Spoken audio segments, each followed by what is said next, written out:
Friends, आपका स्वागत है सबको ऑनलाइन क्लासेस में। आज आपको बताने वाले हैं द्विघात बहुपद। ठीक है, द्विघात बहुपद में सत्यापित करने के लिए बताएंगे शून्यक और गुणांक को। ठीक है, पहले शून्यक निकालेंगे, उसके बाद जो है गुणांक और शून्यक निकालेंगे। ठीक है, चलिए यहाँ पर है द्विघात बहुपद y² - 3 के शून्यक ज्ञात कीजिए और शून्यक तथा गुणांकों के बीच संबंध की सत्यापित की जांच कीजिए। चलिए यहाँ पर हम बनाएंगे हल, करेंगे हल।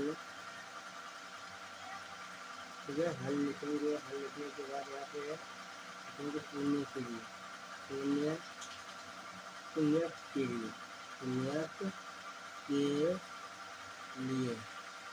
समझे ना। अब यहाँ पर है क्योंकि y² - 3 बराबर में 0। ठीक है, इसको इधर लाना है।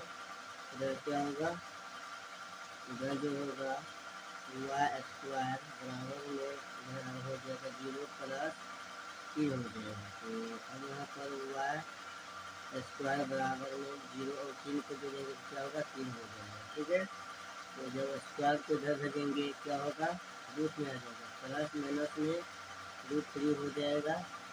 तो यहाँ पर y बराबर में क्या हो जाएगा, प्लस माइनस में √3 हो जाएगा। ठीक है, तो इसको हम अलग अलग लिख सकते हैं ना, ऐसे प्लस में √3 माइनस √3।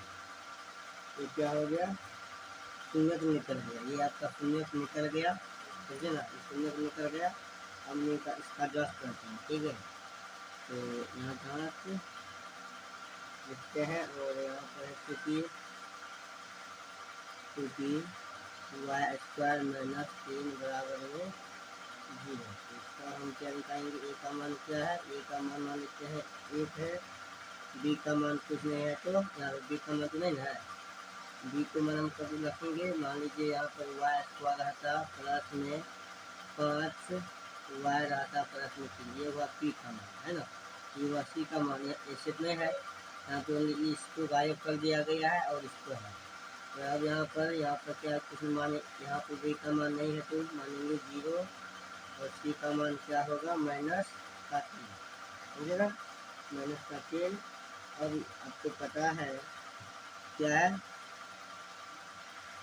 शून्य अल्फा प्लस बीटा का शुरू क्या होता है, क्या होता है जी, -b/में सी होता है। ठीक है, तो -b क्या है, -b का मान 0 है तो 0 माइनस में बटे में सी का मान -3। ठीक है ना। तो यहाँ पर थोड़ा इसको आप कैसे बना सकते हैं, अल्फा का मान आपको पता है, अल्फा का मान क्या है, √3 है और बीटा का मान जो है -√3 है। तो यहाँ पर अल्फा का मान √3 प्लस में बीटा का मान √3 है, बराबर में यहाँ पर होगा -0 बटे में क्या होगा, -3। यहाँ पे सी है ना, सी का मान जो है क्या है, 3 होगा से।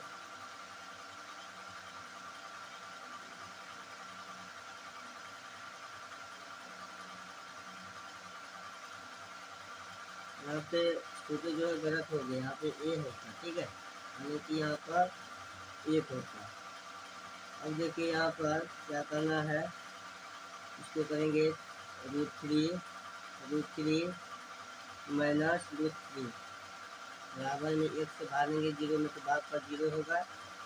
अब यहाँ पर इसको घटाएंगे तो बचेगा 0 बराबर में 0। प्रूफ कर दिए, यानी कि ये जांच कर दिए कि √3 - √3 जो है सही है। ठीक है, अब देखते हैं इसका गुणांक, क्या जानते हैं, गुणांक। तो यहाँ पे लिखेंगे फिर तो इसका गुणांक क्या होता है जी, इसका गुणांक जो होता है अल्फा गुना बीटा बराबर में होता है सी बटे में ये होता है। तो आपको पता है अल्फा का मान क्या है, √3 है, गुना में माइनस बीटा का मान क्या है, -√3 है, बराबर में सी का मान सी का मान क्या है, √3 है, माइनस में 3 है, बटे में ए का मान 1 है। इसको आप क्या करेंगे, गुना करेंगे, 3 तिया 9 हुआ, 9 का वर्गमूल क्या होता है, -3, -3 बराबर में -3। ये भी आपका क्या हो गया, प्रूफ कर दिया। कोई दिक्कत नहीं है, कोई दिक्कत नहीं है। अगर पहली बार आए हैं तो चैनल को सब्सक्राइब कीजिए। चलिए देखते हैं अगला सवाल जो है तो क्या कर रहा है। अगला सवाल जो कर रहा है इसी आधारित पर है, ठीक है। चलिए देखते हैं सर। चलिए यहाँ पर जो सवाल दिया है, यदि बहुपद x³ - 3x² plus x plus 1 के शून्य a - b, a plus b हो तो a और b का मान ज्ञात कीजिए, ठीक है। a और b का मान ज्ञात करना है। यहाँ पे लिखना है क्या, हल लिख के यहाँ पे सवाल जो दिया है x³ - 3x² प्लस में x प्लस में 1, ठीक है। तो यहाँ पर a का मान क्या होगा, 1 हो जाएगा। तो b का जो मान होगा क्या होगा, -3 होगा। c का मान क्या होगा, 1 होगा, और d का मान जो होगा 1 हो जाएगा, ठीक है। 1 हो जाएगा। यहाँ पे त्रिघात बहुपद है तो त्रिघात बहुपद है। अब यहाँ पे शून्य निकालना है, लिखेंगे शून्य लिखेंगे। शून्य लिखने के बाद यहाँ पर क्या होगा, काफी क्या होता है कि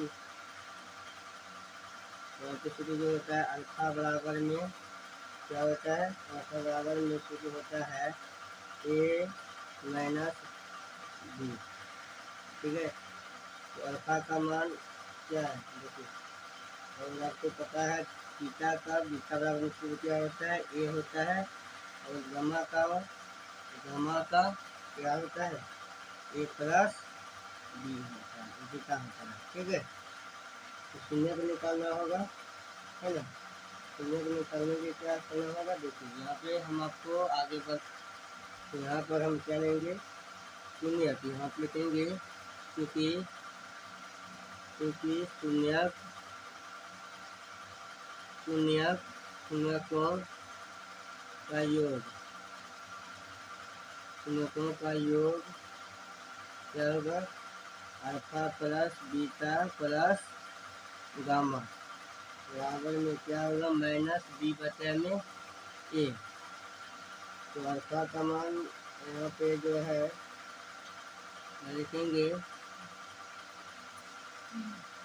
यहाँ पे लिखा है alpha plus beta plus gamma, यहाँ पे लिखेंगे a - b, ठीक है, प्लस बीटा का मान a है, a प्लस गामा का मान जो है अल्फा a प्लस b बराबर में -b का मान जो है, -b का मान -3 है, -3 देना पड़ेगा बटे में a।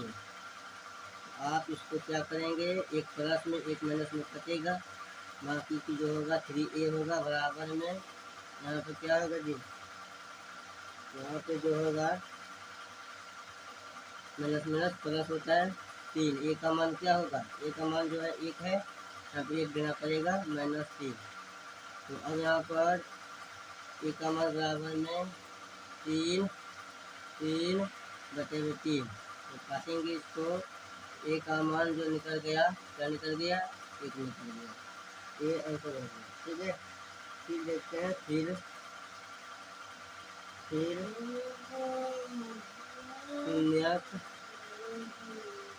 शून्यकों का गुणनफल,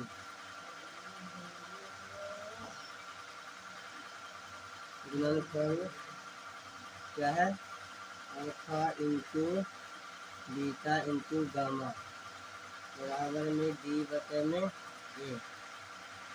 यहाँ पर a -